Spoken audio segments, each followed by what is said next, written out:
exciting things. Now, I want to know from you guys why you showed up in this call tonight.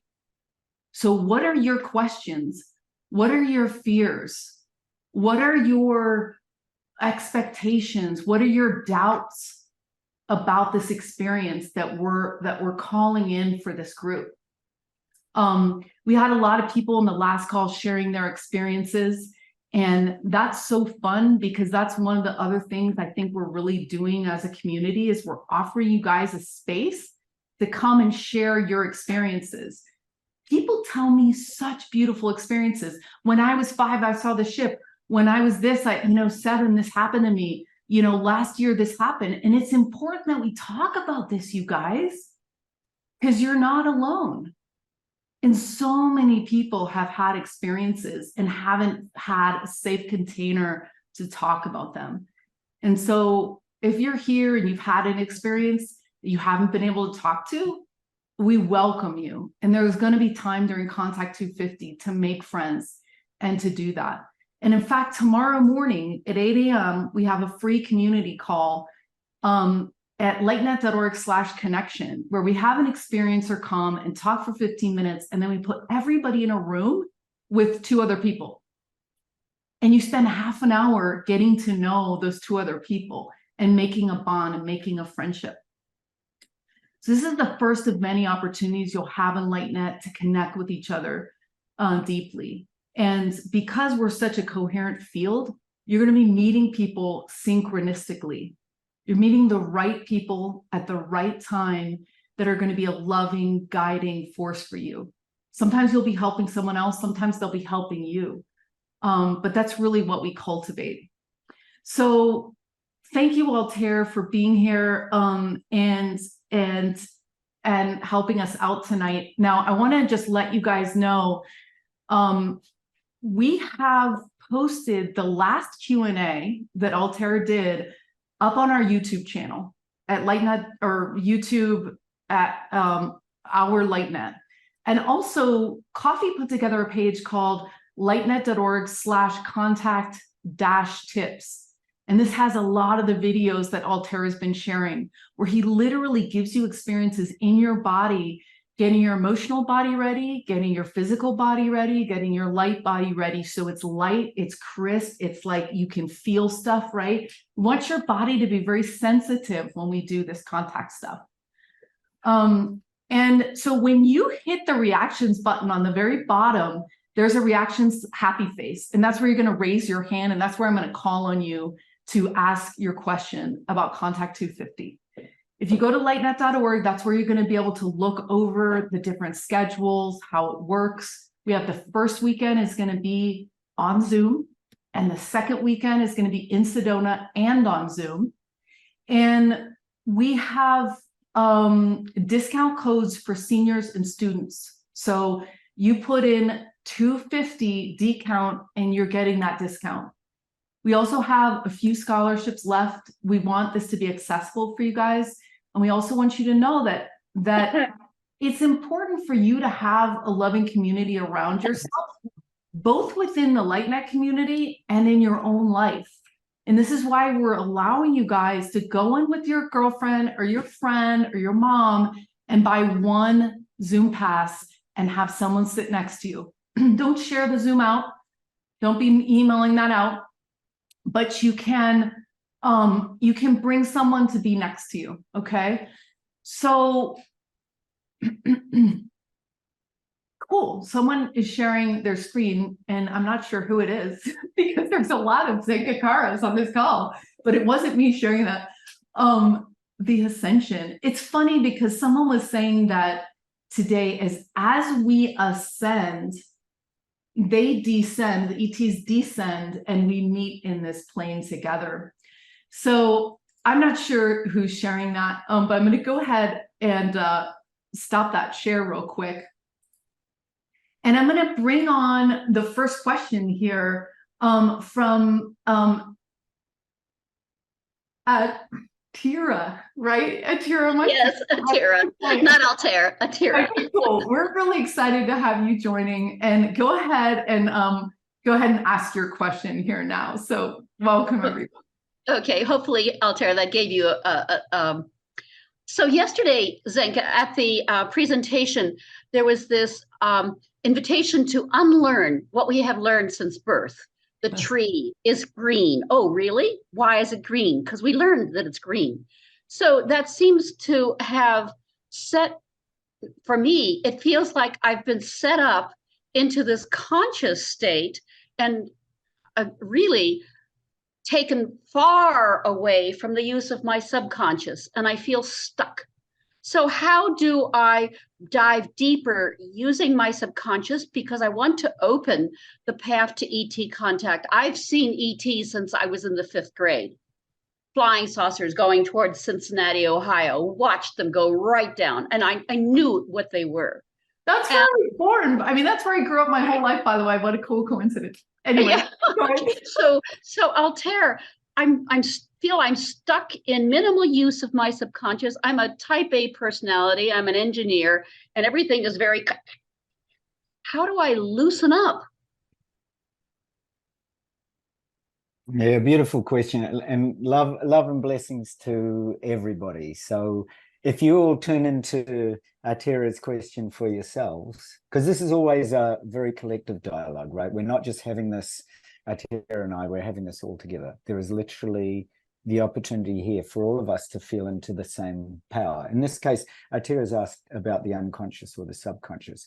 So I'm going to give you 5 simple practices that you can do to activate your subconscious prior to doing contact 250. Really, really practical. So all the time that what Zenka and I are giving you is wherever you have a problem, then we're going to find the solution for you. I mean, that's one of the ways to actually look at what contact 250 is that if you have a fear or if you have a concern or a blockage or an obstacle in some area of your life, then come and join us and actually find a solution to that. So I'll give you these 5 simple ways that you can actually connect to really what we do all the time in Contact 250, which is to put your subconscious, because I think Atira said, how can I dive deeper into using my subconscious? So let's just consider the idea of conscious, subconscious, and superconscious first, because that's traditionally one way to look at it. And that is, most of the time you're living in your conscious mind. And even now you're taking in things consciously as I'm speaking, but also some of you are bringing in a lot of unconscious or subconscious material, such as, just as Zenka mentioned, such as craft that you've connected to or been on, other beings from other realms, from other, what I always call our star nations, our star collectives, that you're already connected to. So whether you know that consciously or not, that unconscious material is starting to come through. So if I say keywords like Sirius or Pleiades or Lyra or Vega, you might suddenly connect with something. If I say to you Arcturus, you might suddenly recognize a vibration in those words, because clearly those are human names for civilizations that do exist, but they don't use those names. They use frequency and they use sound and they use other dimensions of multi-sensorial awareness that are not necessarily all on the same human frequencies that we're used to.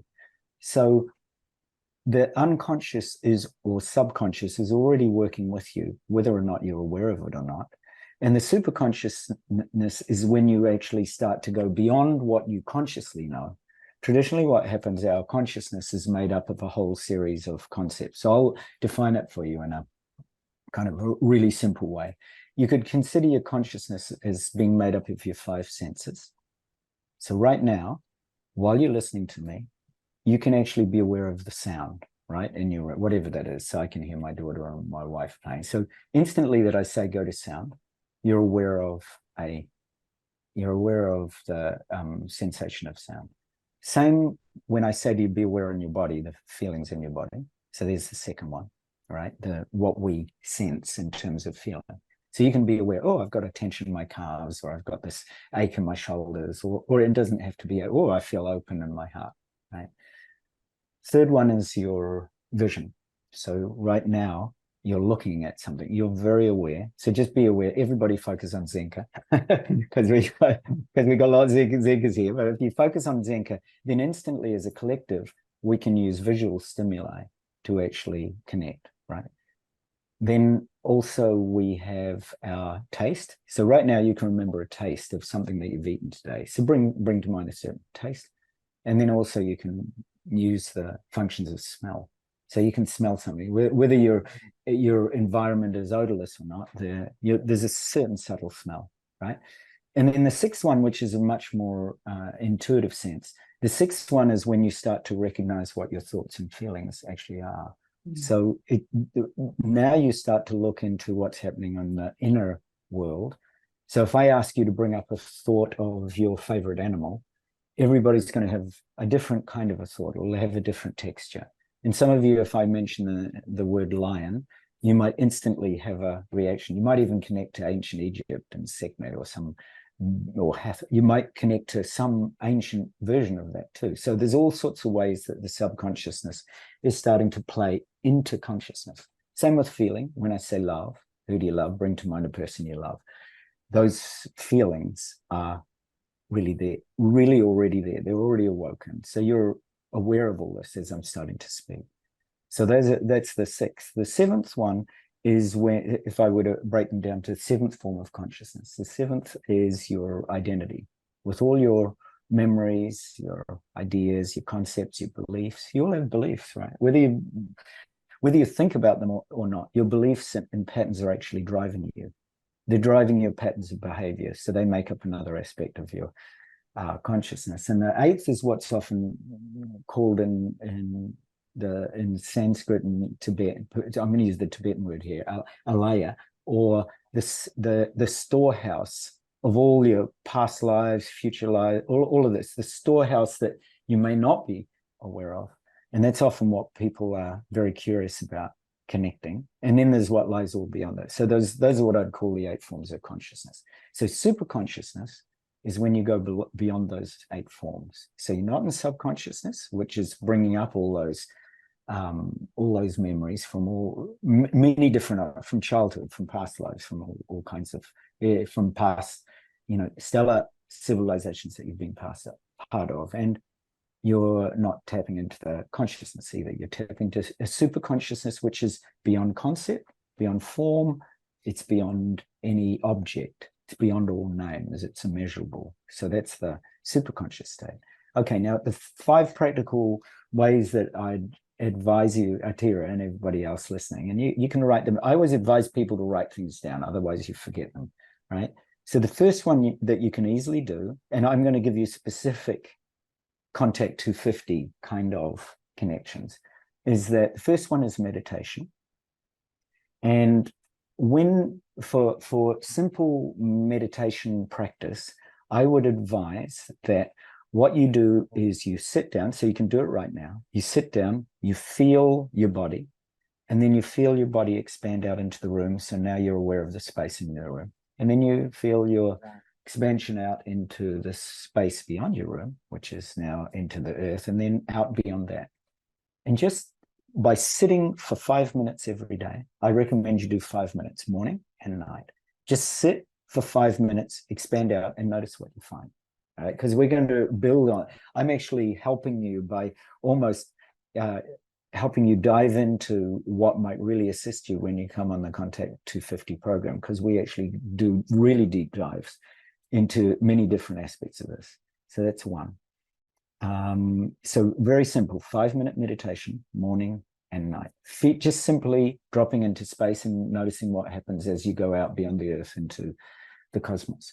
Second one is, the second major practice I'd advise you to do is visualization, right? A really simple way, and I often give you the examples of, I have many clients from all over the world, thousands, in fact, many thousands of clients who come to me these days for help and assistance. I think over the last 30 years, I think I've done more than 3,000 direct galactic, what I call galactic star charts for people, where I'm helping them to find out their origins. And this is something also that we approach in Contact 250. In fact, the first day is spent looking at your origins. And every year that I do this, or every time Zenka and I do this, we do this in a different way. So even if you're listening to this and think, oh, I've done that, well, we're going to approach it in a different way every time. I like presenting the new. So in terms of visualization, And again, I'll give you an example of somebody beautiful. So this lovely being came to me in the past couple of weeks, and she said, look, I'm not sure where I'm from. And I said, what are those kind of inklings? What are those little threads of awareness that you have when you think about your home planet? So she described to me, and I'm not going to describe it just because it would rather over personalize it. So I'll give you an example of one of my home planets, which many of you might relate to. So one of the home planets I was on was a light dolphin planet. I actually can remember this. I've had direct contact with dolphins in this lifetime, who have confirmed that. I've been able to swim with them, play with them for long periods of time. So I use that visualization. So what I advise you to do is to tune in, even if you're not quite sure, just trust what comes up. It's quite often, it takes a natural form, first of all. You might find yourself in a really, almost like an angelic forest, or like my wife says, a fairy-like forest. And my wife and I have been very fortunate. We've been able to actually, in the physical, travel through a portal and be in that realm for a period of about 30 minutes. Again, I witnessed it. A lot of the things that happened to me are all witnessed. So they're all, people confirm what's actually happened. So it's really quite incredible. And I feel very blessed by all the things that happen. It's just an energy field that seems to occur around me.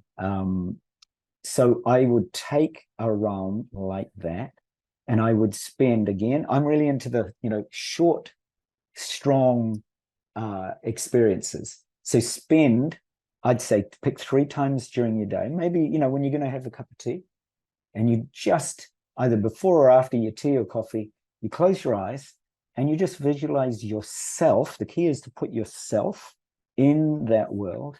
So here am I in this fairy-like world with my wife. I can see it vividly because we actually went there. So picture yourself in that. So that's what the meditation and feeling out into space and the visualization of seeing yourself in your home planet, what they do is they actually activate the subconscious ET connection, or subconscious star nations communication, right? So that's the second one. First, meditation. Second, visualization. Third one is simply affirmations. Throughout the day, really plug your subconscious with directives. Say, I am the universe and I receive contact from my home planet. Something super simple. You need to make it up. It has to make real sense for you. Zenka and I often use I'm the universe. I often tell Zenka she is my universe, right? Because that actually helps. Whenever I see Zenka, I think, oh, that's right. She's a universal being. She's had lots of lives in other realms and other planets as I have, and she knows it, and she also remembers it. So whenever I talk to Zenka, I get that instant recognition. It's like, oh, of course, I'm the universe. So something really simple, and often give your subconscious directives. I am the universe and I remember my home planet, right? So write these down. If these make sense to you, write them down. They're just so simple. You can use them and plug your consciousness with it. Give directives to your subconscious every single day. Look, I do it all the time. I have prayers, mantras, practices that I do all day long. My consciousness is constantly revolving in that universe. So, you want to let your subconscious know where it's headed. That's the third one. Fourth one is really get out of your comfort zone. Actually, and this is the whole thing with Contact 250, it gives you an opportunity to actually experience something totally different from what you've ever experienced before. Here's my advice, is that you simply go outside. You take, I do this all the time with my daughter, so it's not outside our comfort zone, but I take her outside and I simply lie her down under the stars. And I say to her, now, when you're lying there, fully relaxed, right? And you might need to have warm clothes on, and this will prepare you for Contact 250 for some of the things that we're going to do.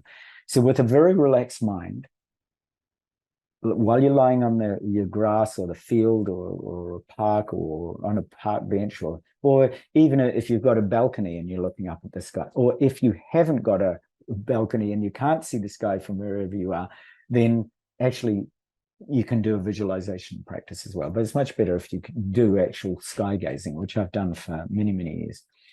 And when you're really relaxed, and you're looking up at the night sky.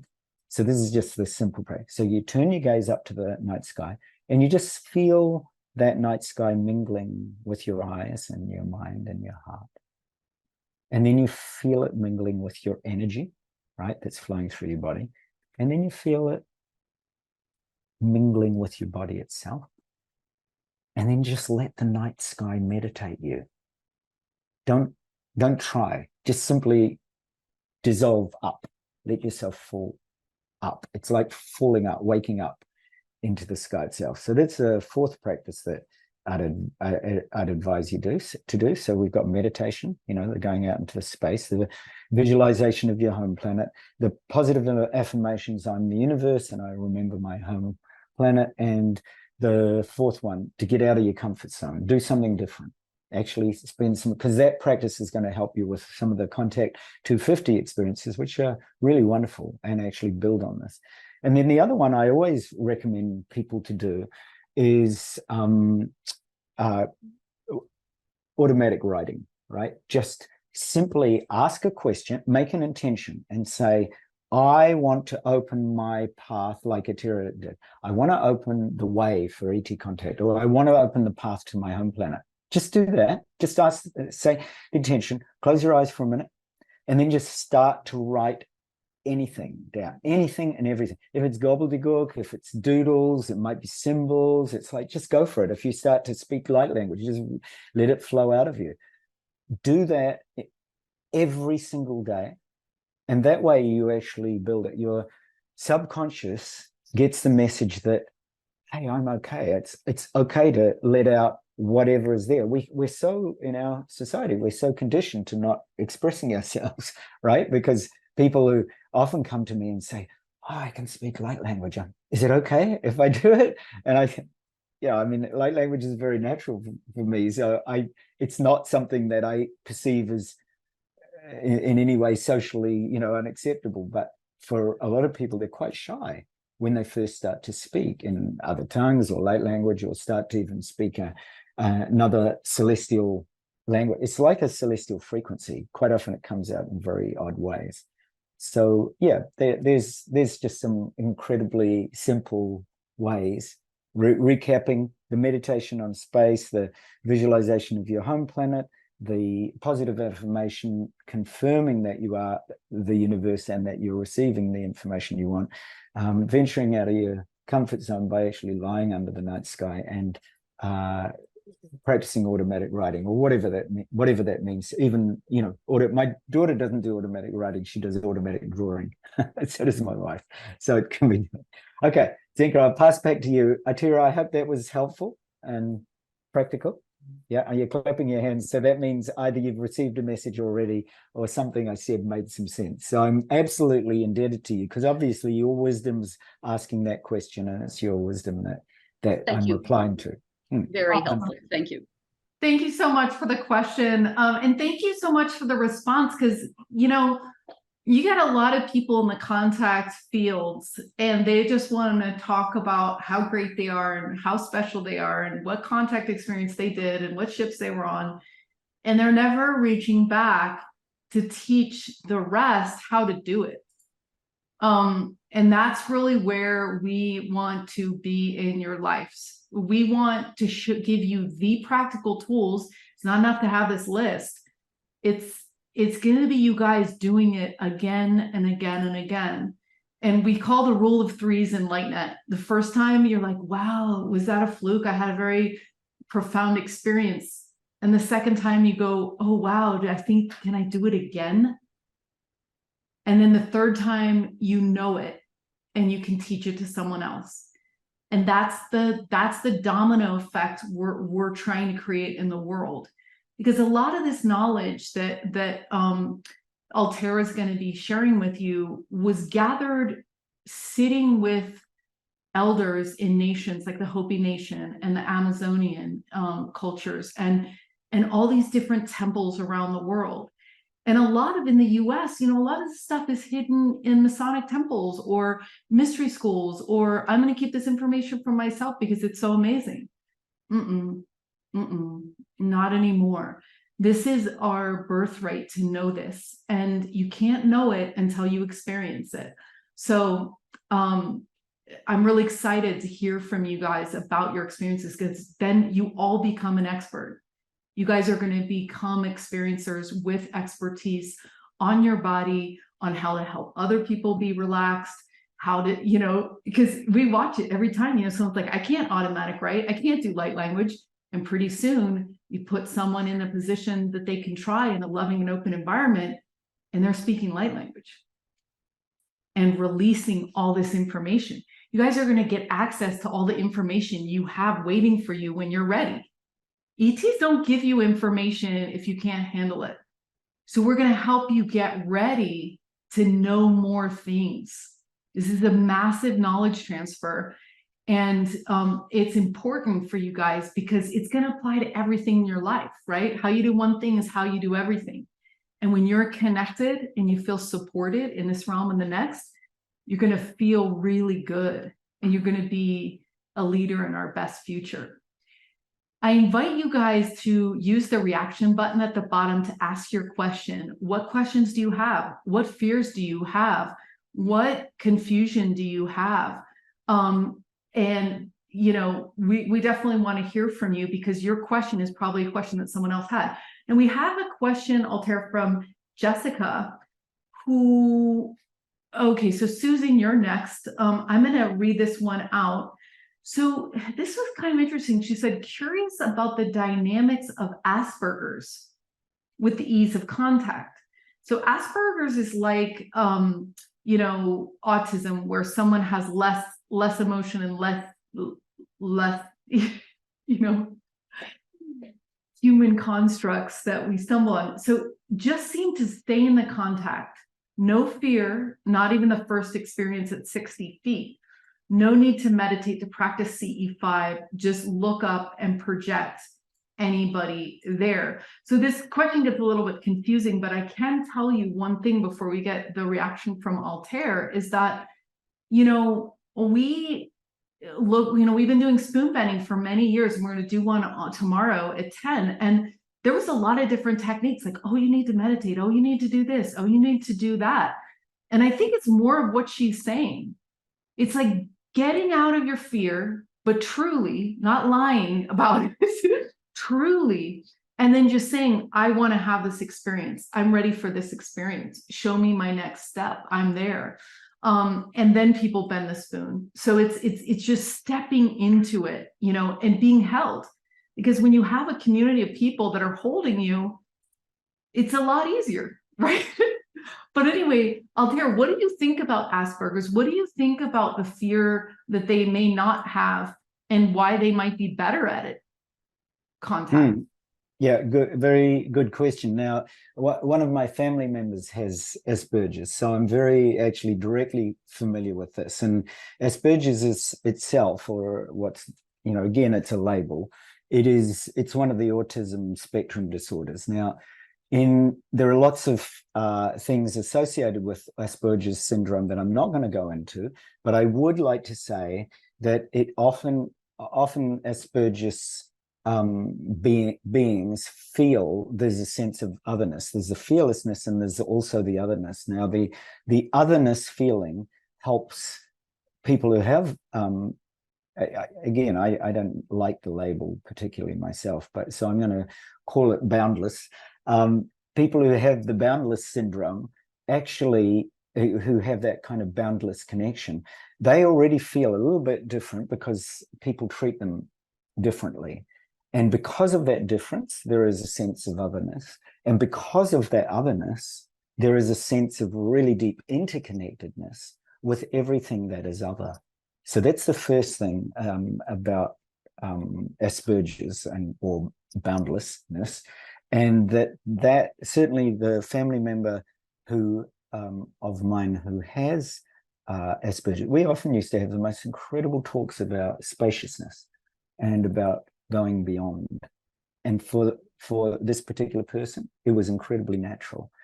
Some years ago, so I'm now going back about 30 odd years, I was working with, because I've done a lot of counseling and psychotherapy training, and work with a large number of people, including I worked with many homes for people who were suffering from some of these so-called syndromes that we like to put on people in humanity. And the people who have Asperger's are often really ultra focused. So they often have a really deep focus.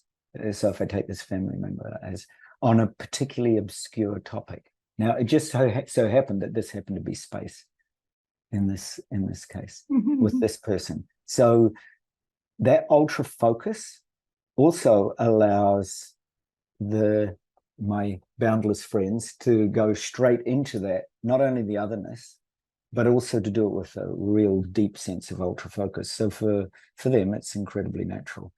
And the other thing that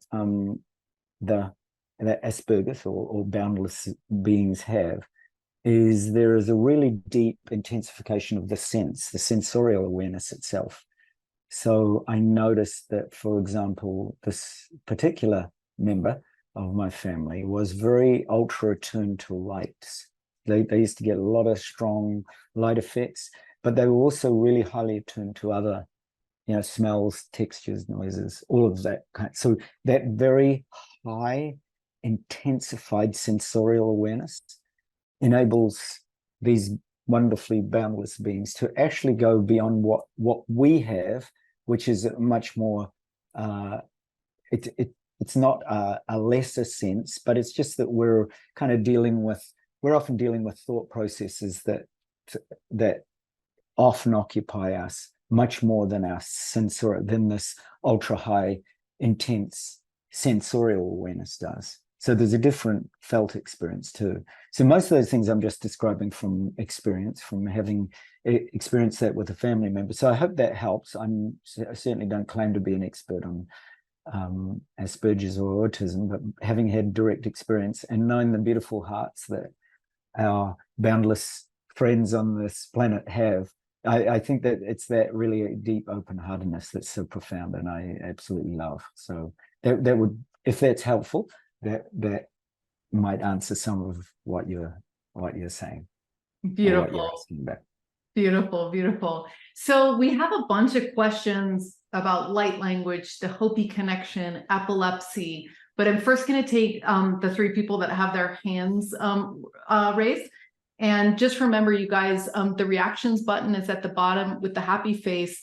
And you can ask any question about ET contact, about what to expect during this Contact 250 experience, what is it going to be like, how's it going to flow, what's going to happen, what am I going to get out of it, all those different questions. And we will address the epilepsy and the Hopi and the light language too. But so Susan, welcome. Good to see you, Susan. Hi, Zenka. How are you? Good. Altair, so nice to see you too. Lovely to see you. Yeah. I'm excited to do the 250 after doing the 100. So, Susan, I'm so grateful. Yeah. And I have a question because I want to touch upon an experience from the 100 contact of it really exploding my light language even more connection since opening up that channel. But what I also then noticed is that my dreams stopped.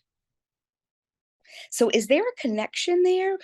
Because I just don't feel connected to my star family anymore, or at least really feeling connected versus now not as much. So do you mean you, just to clarify that, do you mean you were connecting more through your dreams than you were to your star families? I think it was in my dreams, and I was doing the light language also then, and it really kicked up then more in the daytime. So I felt my daytime, I was doing a lot of receiving light codes and light language. But then I started noticing my nighttime and then sleep. I don't remember any dream. I don't remember anything anymore, but it's very active during the day. Do you sleep soundly? Do you sleep soundly? Soundly. Okay.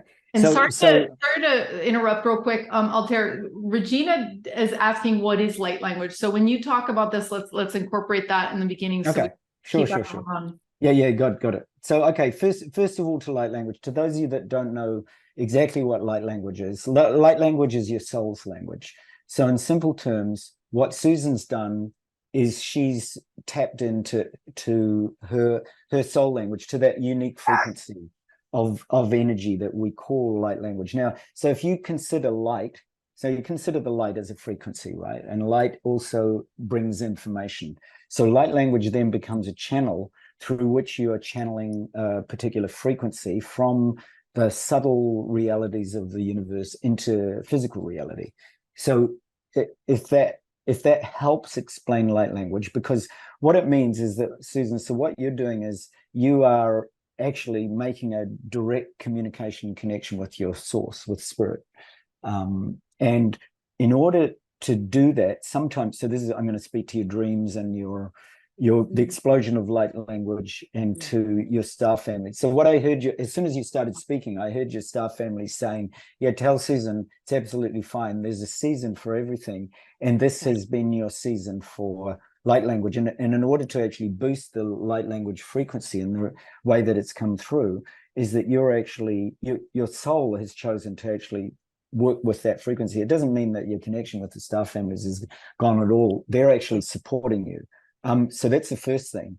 And because light language is such a unique form of communication, because it basically is starting to unfold your direct connection with spirit and source. And I'm going to go more into this in Contact 250, but if you look at the different layers, we often go through different seasons or cycles where we connect with different aspects of the universe. Sometimes we go through seasons where we're more connected with what I'm going to be talking about in Contact 250 is type 1 frequencies, where you're much more connected with this earth and with the sun and with the energies in the system. So a lot of the initial experiences that you were receiving through your dreams are that kind of practice. Then when you start to open up to type 2 practices, you actually open up to being beyond this, not just the earthbound one, but potentially out through and beyond the solar system. Now, in fact, there was a report from NASA just a couple of days ago, which spoke about the objects that are coming to Earth through the solar system, that they said they couldn't prove were ET origins, but they also couldn't deny it. So clearly there is information already coming to us through the solar system. So when you start to connect beyond the solar system, which then goes into the galactic, what I'd call the galactic shaman, and you're starting to connect in with what I'd call type 3 experiences, which is much more into dark matter, emptiness practices in the ancient traditions, when you're starting to actually connect more to light beings. So you're starting to actually go, but you're starting to work in a much bigger field of play. So that's, now you're starting to talk into what you're actually accessing already, which is light language. And then you go into what I'd call type 4 experiences, where you have a direct connection with the creator itself, with that creator, with her, with that energy, with that power, with that source energy that comes through, that your light language is actually pointing you towards. So we go through phases where dreaming and light language and all sorts of other ways that our consciousness wants to work reveals itself to us. And the simple fact of the matter is it's doing that because you're actually being supported to do that, and it's exactly the right frequency and time for you. So for example, in the ancient traditions, there are, if you look at dream yoga and sleep yoga, if you're speaking about that, if you're listening and you want to start to work with that, I strongly advise you to do the following things. It's a bit like what happened with light language, Susan. You made that, like your soul wanted that, so it's clearly opened up for you. If you want to shift back to dreaming, then you simply make an intention to dream, and you spend time during the day to actually activate that dream. So you say, this is a dream, this is a dream, this is a dream, and you go about your day recognizing that this is a dream, this is illusion that that even though we can touch our wall and say, oh, it feels solid, but we know that it's energy and consciousness. We know that it's energy, information, and consciousness seeming solid to our perception. So if you want to work with dream and sleep yoga, number one, make an intention during the day. Number two, write down, or I usually get people to draw a plan that you want to dream, so that your subconscious starts to wake up again to the dream practices.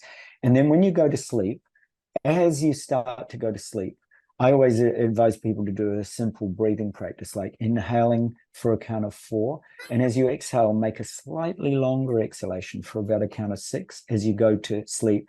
And watch for what's known as the hypnagogic state, which is just as you start to drift off, you might notice little images or little feelings or sounds start to come into your consciousness at that point of transition into sleep. So that will actually assist your dream awakening again. Also in the ancient traditions, there's two ways, what you could call plan A and plan B. Plan A is when you go to sleep wanting to remember your dreams and wanting to wake up in your dreams, which is a lucid dreaming experience. When you actually go to sleep and you wake up and you're in the dream and you know you're in the dream. Like my daughter says, oh, Dad, I did it successfully tonight. I woke up and I saw myself and I was doing this and I was in, so I've worked with her since she was a little league And I did take the LightNet's lucid dreaming class too to help me with that. Beautiful, beautiful. Yeah. So one is lucid dreaming, and that is a particular focus. I'll call that plan A. Mm-hmm. But plan B is to actually go to sleep in open awareness.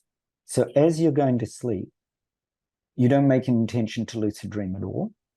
You just simply go to sleep with this open awareness. And the signals that you've been in open awareness all night is you won't dream. You will wake up after a solid sleep feeling energized and very clear. You'll wake up in the same open awareness that you went to sleep in as you wake up. And it could well be that your light language facility or adeptness is actually pointing you towards what I'd call, clear light dreaming practice. And that is that you don't dream at all, but actually you wake up in just as clear a state as when you went to sleep. So that's exactly how I feel. I wake up in that same state that I went to sleep.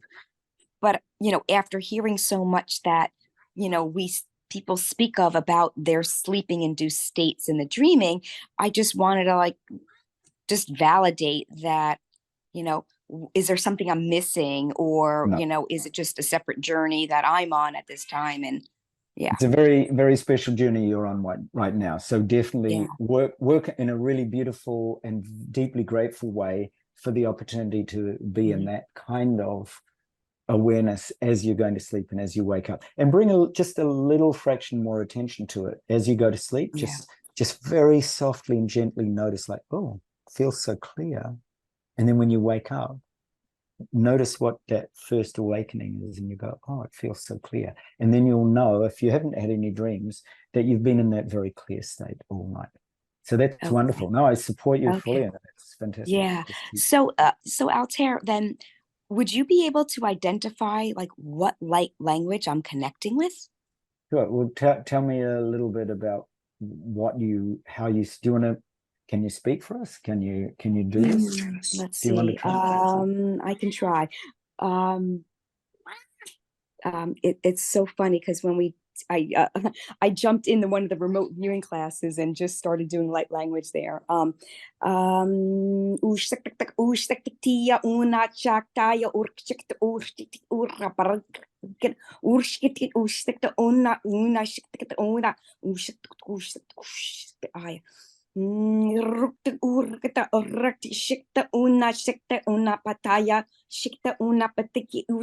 See, this is different than what I always do. It's kind of, I'm doing the brrrring now. I never used to do that. Beautiful, beautiful. Now tell me, what of the ancient traditions do you connect to? Egypt.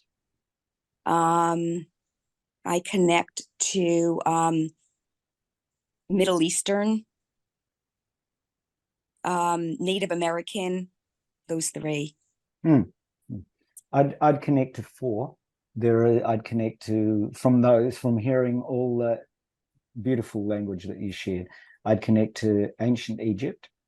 As you said, I'd connect to the Mesopotamian cultures. I'd connect to the cultures of the Hopi, because I can hear that in your speak. And the other one is really look into Pachamama, to the root mother, to the mother of the Southern Americas, and just notice what happens when you explore some of that. I would research those, because that's some of the light language that you're speaking. You're speaking ancient Pachamama, you said? Pachamama. Oh, okay. Thank you, Pascal, for writing that. Okay, Pachamama. Yeah. Oh, beautiful. Because I think once knowing that, then researching that will, I feel, allow me to really just dig deeper in the richness of what I'm connecting to and asking more for it. So beautiful. Thank you. No, you're perfect. I mean, don't, whatever our current experience is, you want to really honor that and be deeply grateful for that. So thank you. Beautiful. Thank you. Thank you too. Thank you too. Yeah, I just want to reiterate that, you guys, because we have a similar question that went through the chat. I don't know how many we're going to get to tonight, but someone was saying, hey, wait a minute, I used to have all these major contact experiences and not having them anymore. What's wrong? So I think it's just want to echo and highlight what Altair was just saying. It's like a wave, right? So things go in seasons. They go in waves, just like the Emerald Tablets, talks about. It's this wave. And when you get stuck on the wave and you're out of flow, your brain is going, what's wrong with me? Why didn't I have the experience? What's happening? Am I disconnected? Why can't I do it anymore? Da, da, da, da. But when you're in the wave, you then flow back into it and say, now I want to work on my dreams again. And I want to have maybe even light language. You know what I mean? So it's that loving acceptance and attention and intention, right? Because that's going to weave back in and give you that reflection back, right? So just, if that's happening to you, relax. Everything's perfect. And you can go back into that wave at any time. And so hopefully we'll get to the Hopi question, but let's take Regina next for her question. Regina, welcome. Good evening. I'm glad I made it tonight. Yeah. Sometimes I don't make them. And this whole thing about light language, it's just another one of the questions that come up for me that makes me think that I'm in over my head, that I'm reaching too far and I just can't get to wherever it is that we're going.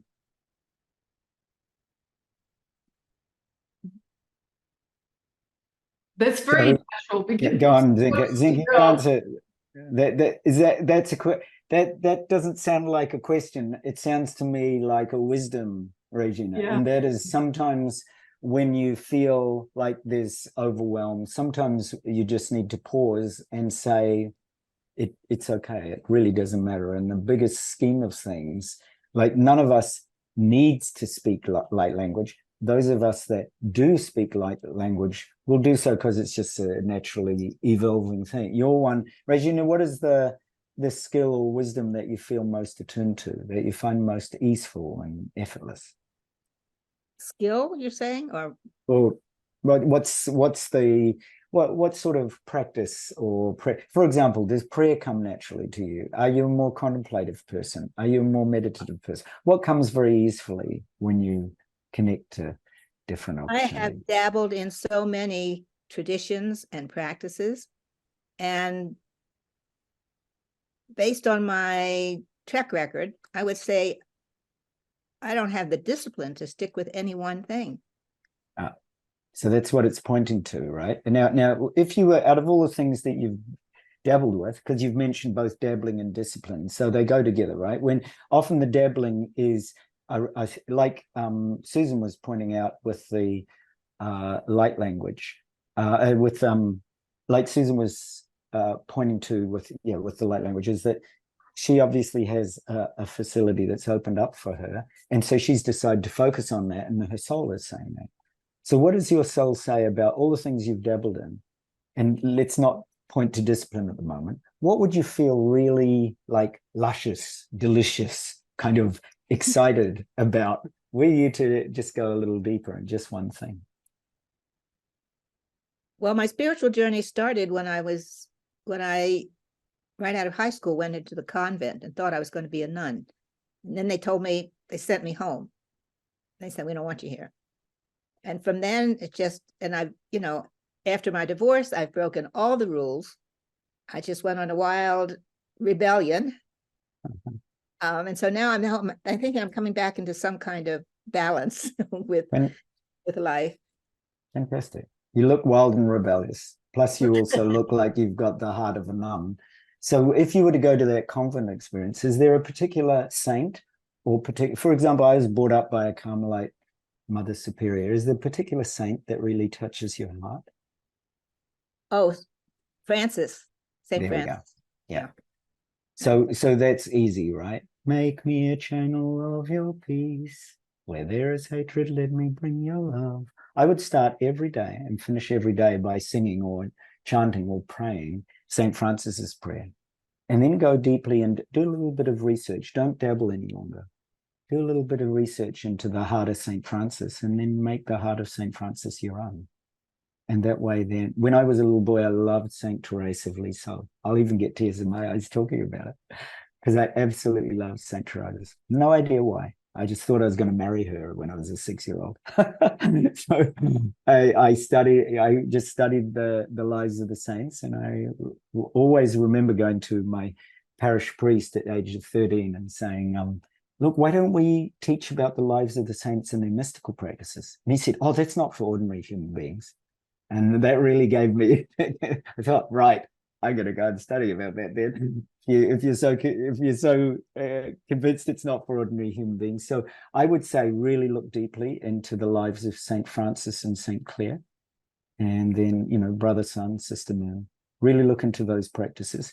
Find a practice that touches your heart. Sing St. Francis's prayer or pray it every single day, morning and night, and ask St. Francis for guidance. And he'll be right there for you. My mum used to do that with St. Christopher. She absolutely adored St. Christopher. She used to ask St. Christopher for help morning and night.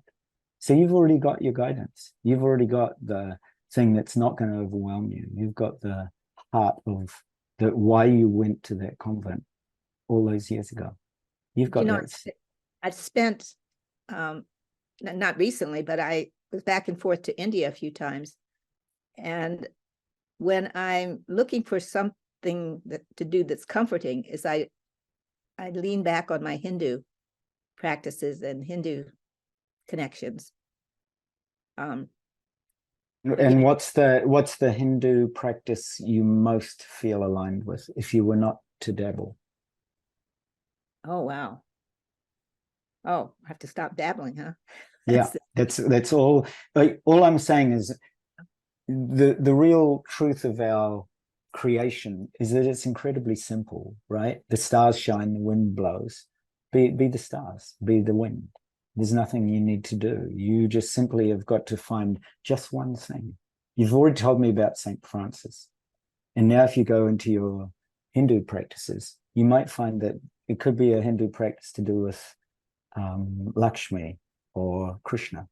It could be, for example, to chant the Gayatri mantra.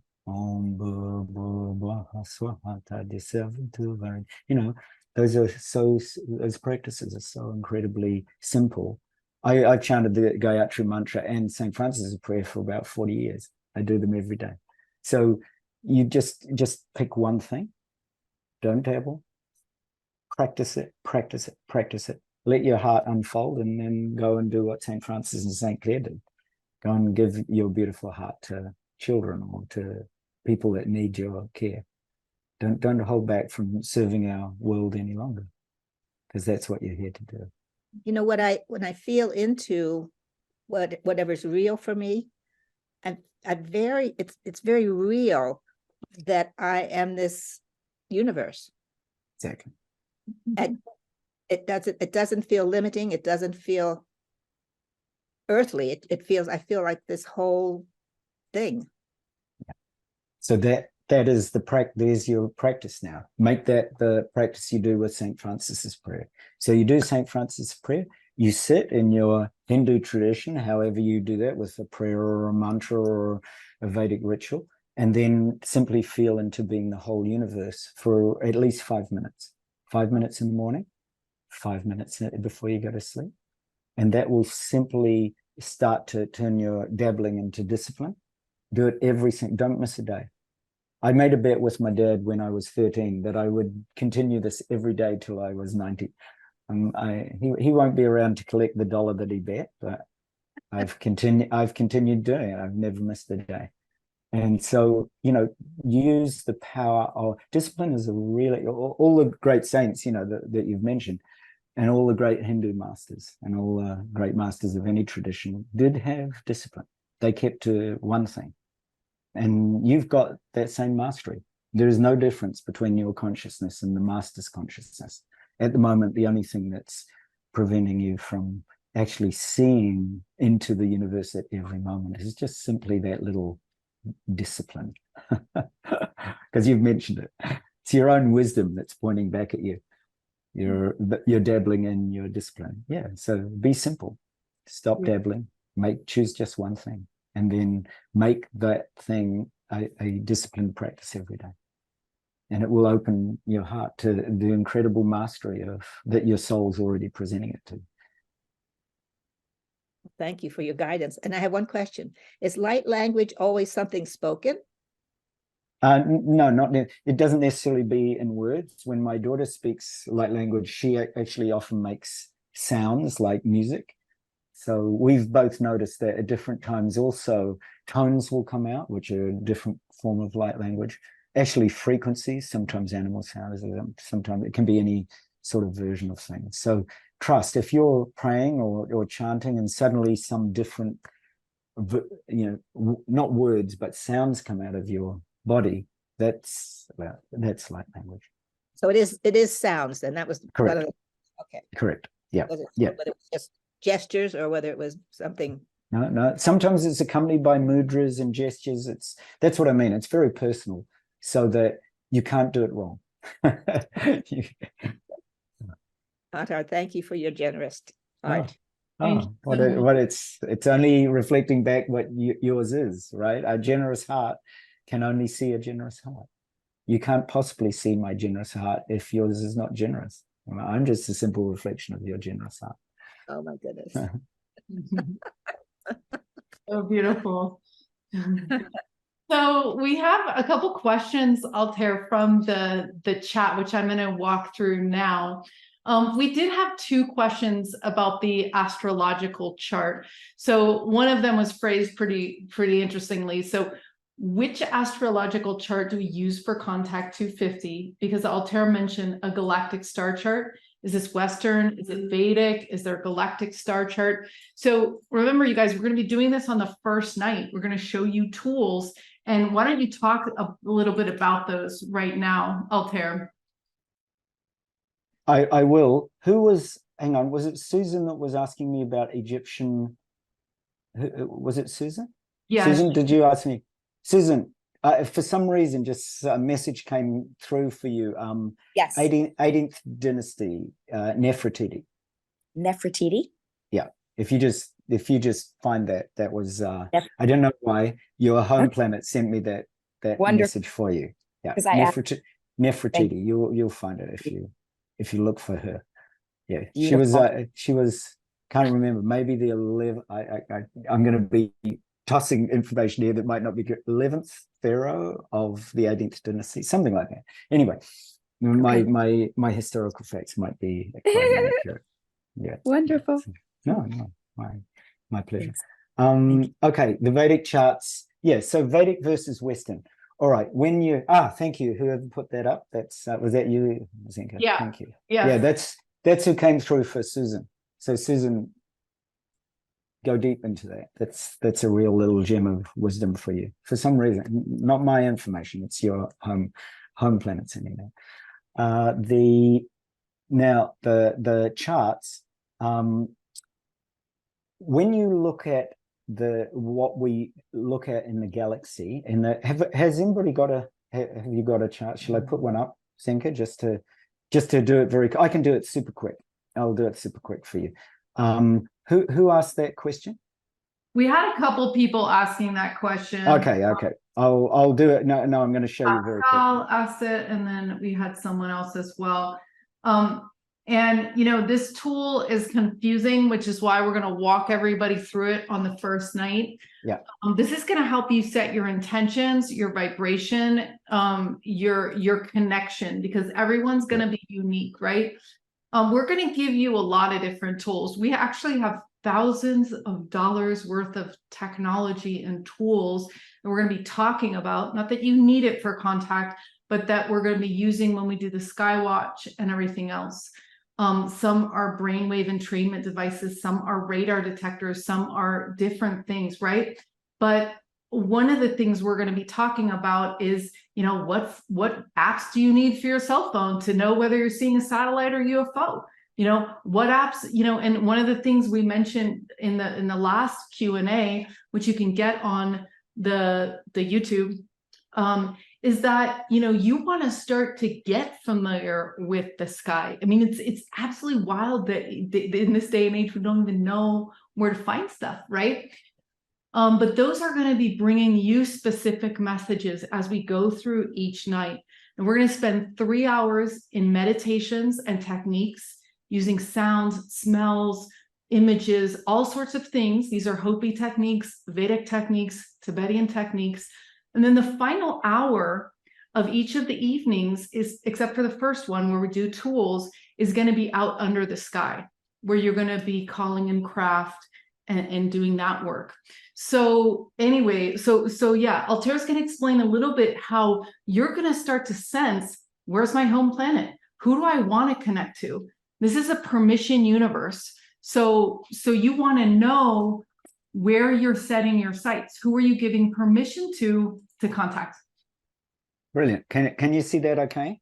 Yeah. Zinga? Okay. So now this is a Western chart, right? And I will show you first in the class that we do how to create your Western chart.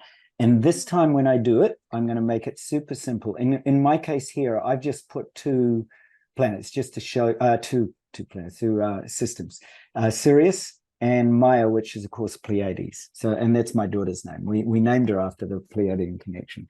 Now, when this is a Western chart, even if you shift to a Vedic chart, the relationships between where the fixed stars, like Sirius or Maya, fall, and the other planets in your chart, it will not change. So the relationship, in other words, where they fall in your chart, what will change is where they lie in the planet, because the Vedic chart is slightly different in terms of it's the angle that it looks at the charts. But to make it simple, I'm actually going to focus on your Western chart, and I'm going to show you how to create a Vedic chart, but I'm going to focus on the Western chart just so it's really easy for people. When you're talking about fixed stars, they fall in the same relative area. For example, you can see my moon here, and you can see Sirius here. You can see that the Sirius here is close to the moon, but not right on it. Maya, meanwhile, falls in between Vesta and Ceres in my Western chart, right? So if you I'll use Maya as an example. You can see that Maya falls next. All that we're going to be concerned about is where it falls in your planet, in your planetary chart, in your astrological chart, and where it is relative to some other planet. We're going to make it super simple. It'll be just like, oh, look, Maya's there. Oh, look, Sirius is here, right? Now, if I, for example, do exactly the same thing, but instead of using the Western chart, so those of you that can remember, you'll see that when I switch to a Vedic chart, which I'm just going to swap over to now, the actual placements, which you're going to see in a minute,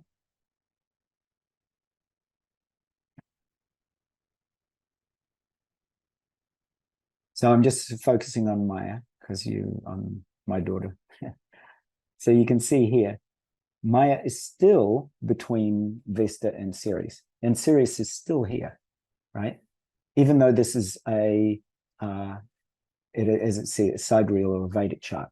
So this is all I'm going to I'm going to make it so simple for people that all it's going to be is you looking at where particular fixed stars sit in your chart relative. Some of you will have a moon next to Sirius. Some of you will have a sun next to Sirius, and I'll explain what that actually means. But in simple terms, it's not going to matter whether you are looking at a Vedic chart or a Western chart for the fixed stars positions, because they are going to, so the moon and Sirius is still going to be like this distance away. The moon and Maya are still going to be this distance away.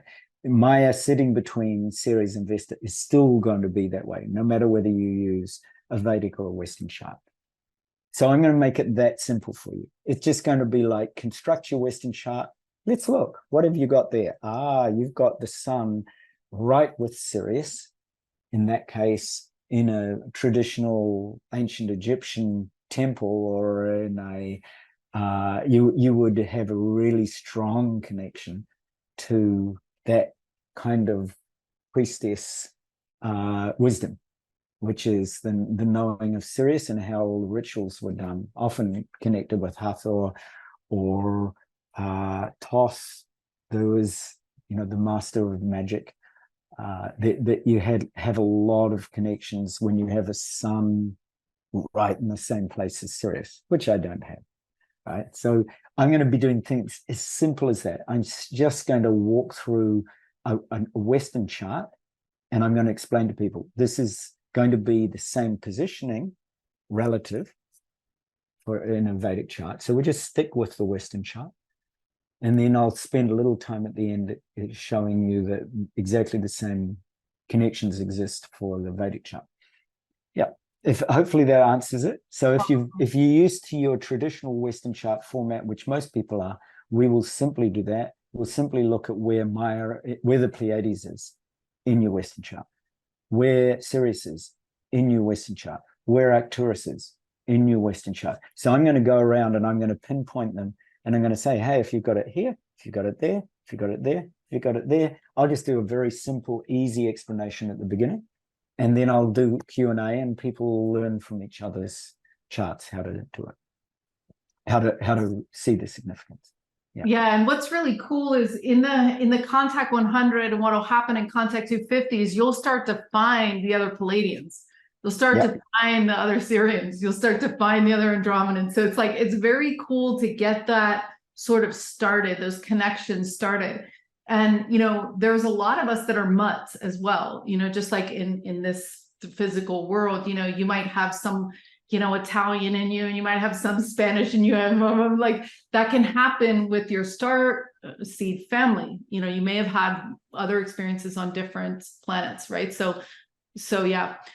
So we're going to be closing in about 10 minutes, but we have a few more questions.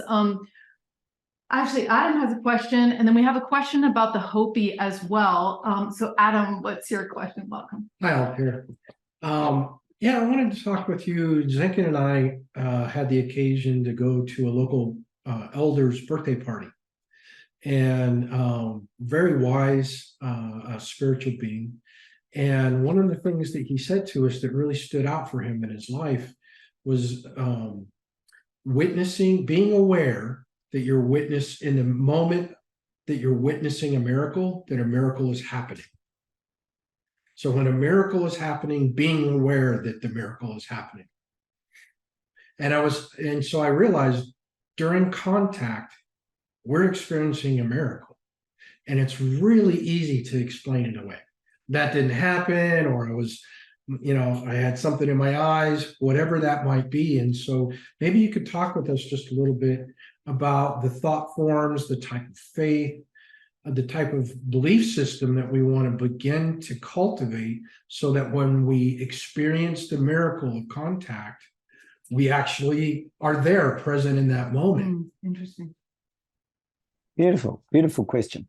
So the first of all, you are the universe. Zenka has already claimed that affirmation, and Adam, you've just claimed that you are the miracle. You're the miracle. Together, you are the miracle of the universe, right? So there is this incredible power that flows through us. So the very first and foremost thing is to bring that awareness all throughout your day. Is that the miracle of a child's smile, the miracle of the stars shining, the miracle of a blade of grass, the miracle of anything that arises. I was in the forest traveling on my mountain bike, and I happened across a turtle, and I stopped and spoke to the snapping turtle, right? It was a very just beautiful, simple experience. So the miracles of everyday life are really present all around us. Like right now, exactly as Adam's been speaking, the miracle of everybody present is really an extra. You think about it, we've got however many people we've got here, 40 odd people, who have come together simply to share that we know not only are we all the universe, not only are we all a miracle, but we are actually receiving all kinds of prompts and information and consciousness that's putting us right here because we want to know more. We want to know how to deepen it. It's natural. We do that all the time. We learn.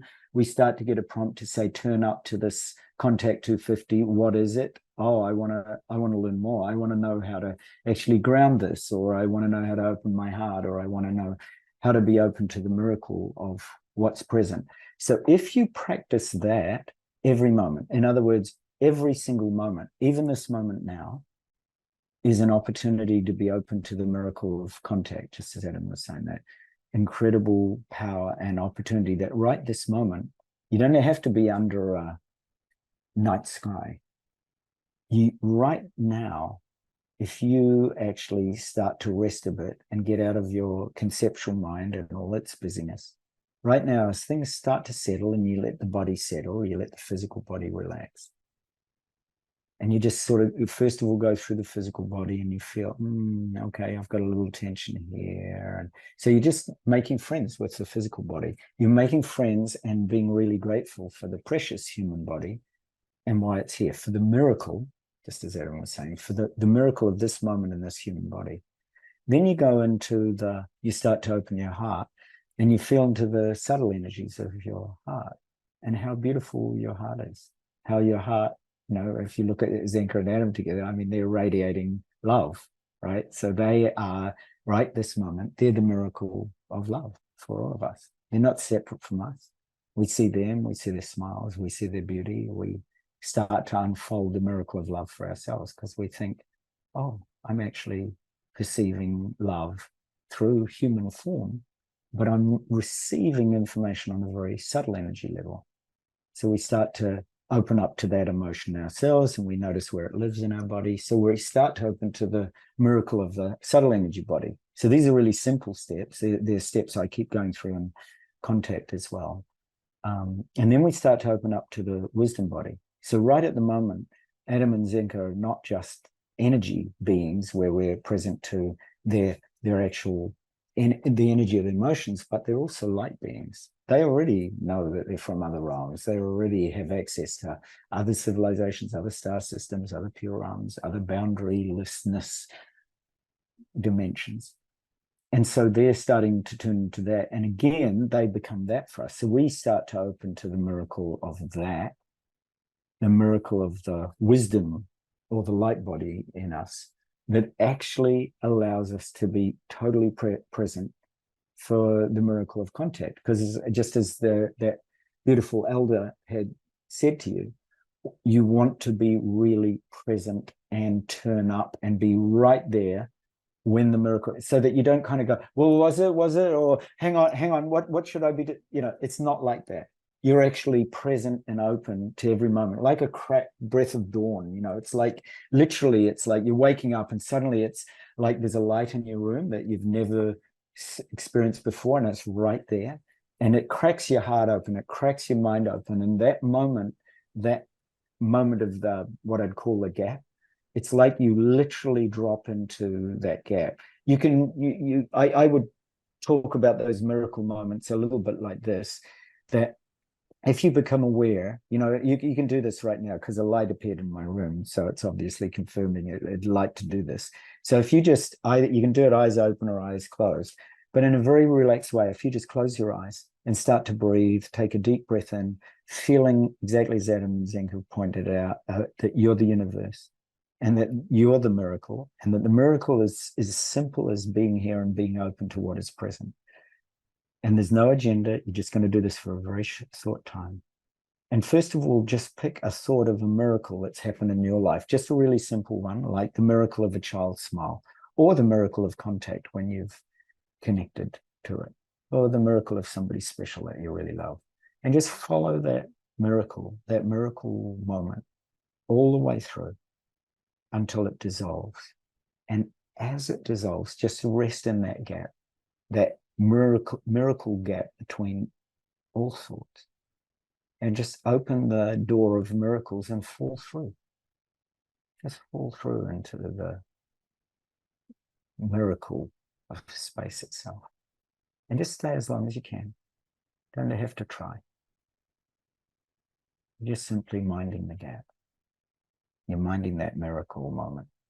Just being very present.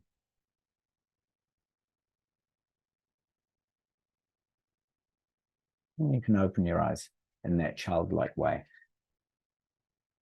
And you're preparing, you're feeling into every single moment as a potential miracle.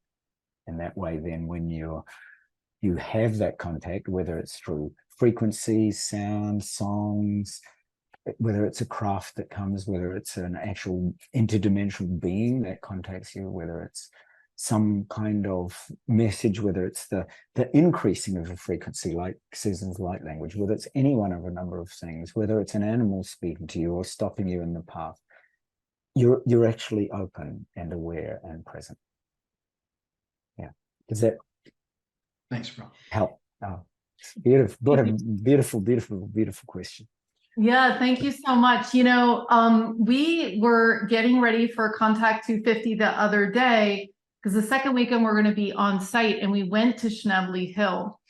And it was so interesting because Adam, I was like, oh, let's just sit down on the red rock. So we did. And then Adam said, here, show them how we did the hands. So we did. We got to hold it up like that. So I sent love this way through his heart, and then it came down through his other hand and it went to me. And we sent it around like that. And then I was like, oh, let's switch it. So then we flipped the hands. You know all the mudras, right? And then we did it again. And all of a sudden, we saw a constellation that was in a row of 4. My favorite number, 1, 2, 3, 4. I did a little picture of what it looks like. Let me share the screen. And I was like, this is crazy, because I was like, how could a constellation be that, regular? And I'd never seen it. And I was like, that is the wildest thing. And it was as bright as Arcturus, the star. And I said, wow. And he goes, oh, interesting. And then he says, wow. And now there's 3. And the second one down started going away. And then a different one started going away. And then a different one started going away. And all of a sudden, they had all disappeared. And it was just silence. And he goes, we just had contact. And I was like, oh my God. And we got the phone out, we got the app out, and we looked, and that was Arcturus, right? And so this was another thing we experienced during the Making Music with ETs. So we would be waiting for the ETs to work with our devices and nothing would happen. And then he would just touch my hand, and all of a sudden things would start to blow up. So they would start making music. So it doesn't have to be romantic love, but what we're going to do in Contact 250 is bathe you in Altair's love. Altair's love.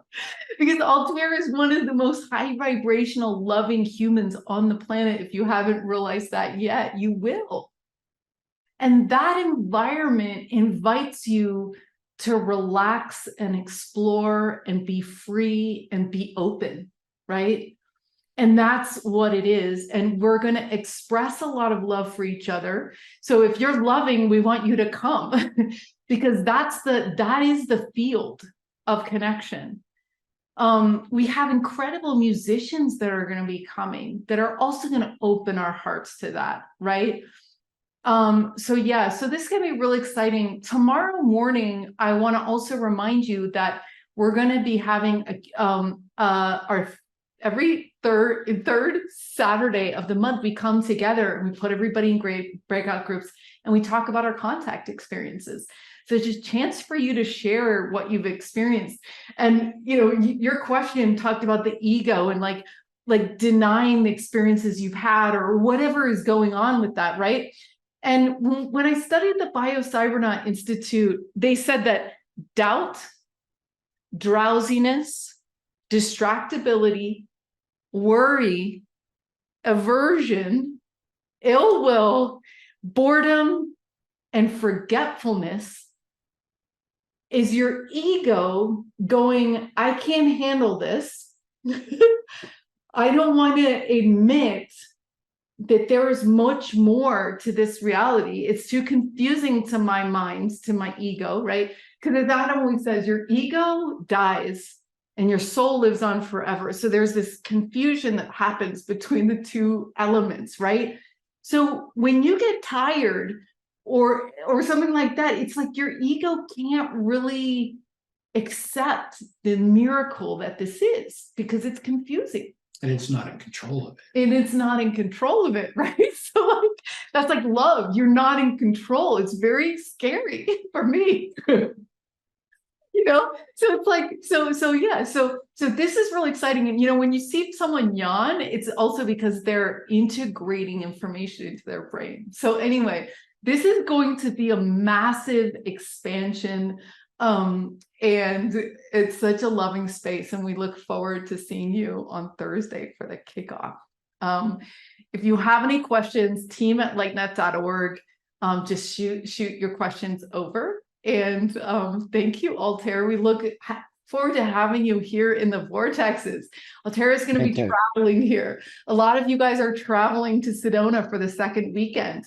Altair is bringing his entire team. He's going to do a whole day-long workshop on the 28th that you can go to. We're going to do spoon bedding. We're going to do all sorts of fun stuff. We're going to break bread together. We're going to lucid dream together. It's going to be beautiful, beautiful, beautiful. So beautiful, Zenka. Beautiful in everything you've described. And because somebody had mentioned the Hopi Indians, yes. Oh, that's the Hopi, the elders. So yeah, if you want to talk to the Hopi, the ancient elders' teachings of the Hopi peoples, so I was fortunate enough with Dr. Masaru Emoto to be introduced to the Hopi elders and be part of their wisdom teachings and be invited to the US, which I did do, and I attended a powwow there, and I was very graced by their wisdom. So I would just, I'll give you a few snippets of the Hopi elders' wisdom, and this is with thanks to the great grandmother of all Hopi teachings, grandmother medicine song. So if you just close your eyes with me for a moment, I'll just pose to you a few questions from the Hopi people wisdom. So one is, in every moment, choose to walk in right relations with Mother Earth.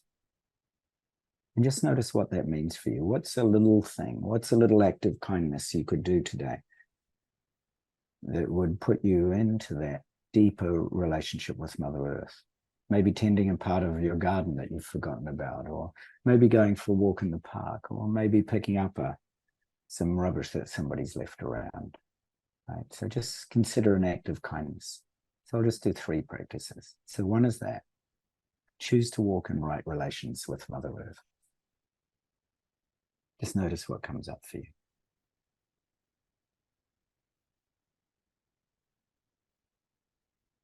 And then second is to notice respect, which is the honoring of everything in the web of life. So notice how you bring respect into your life, into the web of life. I'll give you an example. So my daughter and my wife don't like mosquitoes, and mosquitoes attack them, but for some reason don't get me. And they insist on me swatting the mosquitoes. So whenever I do, I always speak to the generation of mosquitoes that came before, 7 generations, and then 7 generations of mosquitoes that came afterwards, but now will not come afterwards. So I simply honor everything in the web of life, including the mosquitoes, and including my daughter and wife's wishes. So notice how you respect and honor everything in the web of life. And then the third one is, ask yourself, what seeds are you planting in the garden of your life? Just pick a seed. So at the moment, I'm planting a seed with Zenka and Adam and the whole LightNet team to bring contact to 50 to all of you with love. It's simply a container for love. So that's a simple seed I'm planting. So you can come and be part of that garden. What seeds are you planting in the garden of your life? If you're like Susan, you might be planting the seed of light language. It can be anything. Just notice what seeds you're planting in the garden of your life.